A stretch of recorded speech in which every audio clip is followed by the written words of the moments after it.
اعوذ باللہ من الشیطان الرجیم بسم اللہ الرحمن الرحیم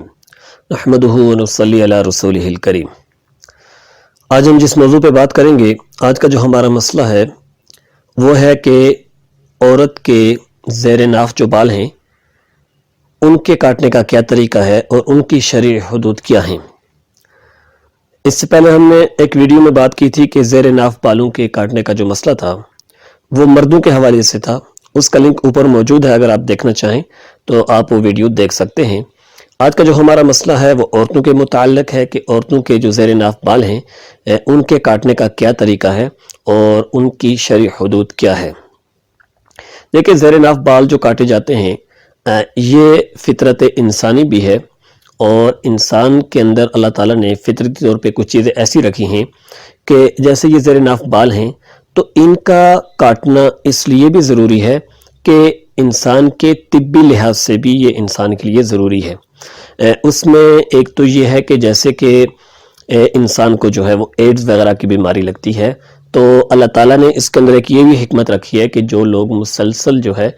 اس کی صفائی کرتے ہیں، اللہ تعالیٰ ان کو ایسی بیماریوں سے محفوظ رکھتے ہیں۔ تو آج ہم بات کریں گے عورتوں کے زیر ناف بالوں کے حوالے سے۔ دیکھیں، جس طرح مردوں کے لیے زیر ناف بالوں کا کاٹنا ضروری ہوتا ہے، اسی طرح عورتوں کے لیے بھی زیر ناف بالوں کا کاٹنا ضروری ہے۔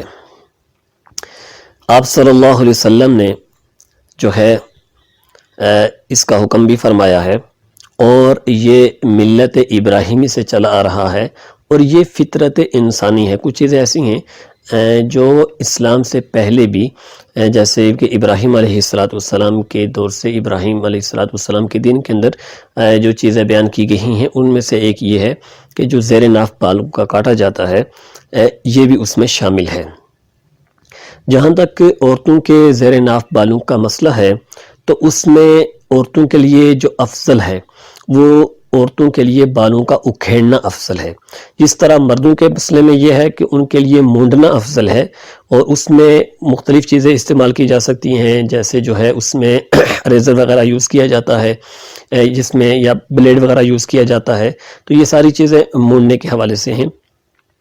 اب جو عورتوں کا مسئلہ ہے تو عورتوں کے لیے بالوں کا اکھیڑنا افضل ہے۔ اگر عورتوں کو اس پہ استعداد ہو اور اس پہ قدرت ہو کہ وہ بالوں کو اکھیڑ سکتی ہوں تو ان کے لیے اکھیڑنا افضل ہے، اور اگر اس میں تھوڑی سی دشواری ہو، اکھیڑنے میں مسئلہ ہو، تو پھر اس میں یہ ہے کہ جیسے کریم یوز کرتے ہیں یا پھر کوئی پاؤڈر وغیرہ یوز کرتے ہیں یا لوشن وغیرہ یوز کرتے ہیں تو شرعاً اس کی بھی اجازت ہے، یہ اجازت کر سکتے ہیں، اس میں کوئی حرج نہیں ہے۔ جہاں تک دنوں کا مسئلہ ہے تو جس طرح مردوں کے لیے ہے کہ ہفتے میں ایک دفعہ، یعنی ہر ہفتے ایک دفعہ صفائی کرنا یہ مستحب ہے، اور جتنی زیادہ صفائی ہوگی اس میں نظافت بھی ہے، صفائی اللہ تعالیٰ کو پسند بھی ہے، اللہ تعالیٰ جو ہے صفائی کو پسند کرتے ہیں، صفائی نصف ایمان ہے، تو جتنی زیادہ ہم اپنے جسم کی صفائی رکھیں گے تو اتنی ہی اللہ تعالیٰ ہمارے جسم کی حفاظت بھی فرمائیں گے۔ تو ایک تو یہ ہے کہ ہفتے میں اگر ایک دفعہ کرتے ہیں تو یہ مستحب ہے، اور اگر ہفتے میں ایک دفعہ نہیں کر سکتے تو اس میں جو زیادہ سے زیادہ مدت ہے وہ عورتوں کے لیے بھی 40 دن ہی ہے، یعنی اگر 40 دن سے زیادہ ہو مدت تو یہ مکروہ ہو جاتا ہے، مکروہ تحریمی ہے اور یہ جائز نہیں ہے۔ تو اس وجہ سے عورتوں کے لیے بھی یہ ضروری ہے کہ وہ اپنی صفائی کا خاص خیال رکھیں، اور اس میں ان کے لیے جیسے میں نے ابھی بیان کیا ہے کہ ان کا اکھیڑنا افضل ہے، اور ان کے اگر اکھیڑنے میں مسئلہ ہو تو اس میں وہ اس کو جو ہے کسی لوشن سے، کریم سے، یا کوئی اس طرح کی چیزیں جو استعمال کرتے ہیں ان سے وہ صفائی کر سکتی ہیں۔ جہاں ابھی جو ہے میں آپ کو ایک اہم مسئلے کی طرف لے کے جاتا ہوں، وہ یہ ہے کہ آیا کوئی عورت اپنے شوہر کے زیر ناف بالوں کی صفائی کر سکتی ہے یا نہیں کر سکتی؟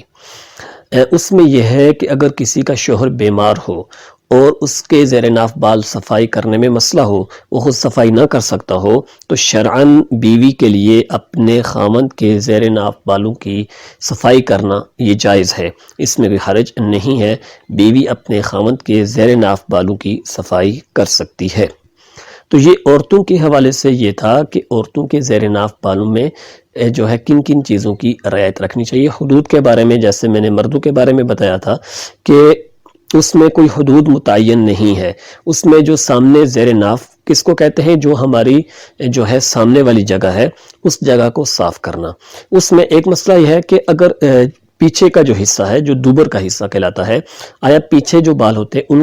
ان کو بھی صاف کرنا ضروری ہے یا نہیں ہے؟ جہاں تک جو ہے وہ پیچھے کے بالوں کا مسئلہ ہے، وہاں جو ہے نا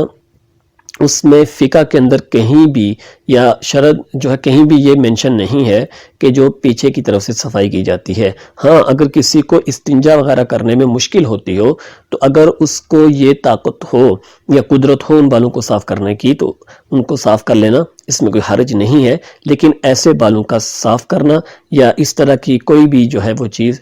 شرعن جو ہے وہ مینشن نہیں کی گئی ہے۔ شرعن جو زیر ناف بالوں کا تعلق ہے وہ وہی ہے جو سامنے شرمگاہ پہ ہوتے ہیں، جو سامنے کے جو ہے وہ ہمارے جو ہے عضو مخصوص جو ہوتے ہیں ان پہ جو جگہ ہے ان کی حدود کا تعین یہی ہے کہ اس میں ہر آدمی اپنی جو ہے دیکھ لے کہ اس کو کتنا صاف کرنا ہے اس کے سامنے کی جگہ کو۔ تو اللہ تعالی ہمیں دین اسلام کو سمجھنے کی توفیق عطا فرمائے اور ہمیں آگے بڑھنے کی توفیق عطا فرمائے۔ آپ سے گزارش ہے کہ آپ اس چینل کو سبسکرائب کریں اور دوستوں کے ساتھ شیئر کریں۔ وآخر دعوانا ان الحمدللہ رب العالمین۔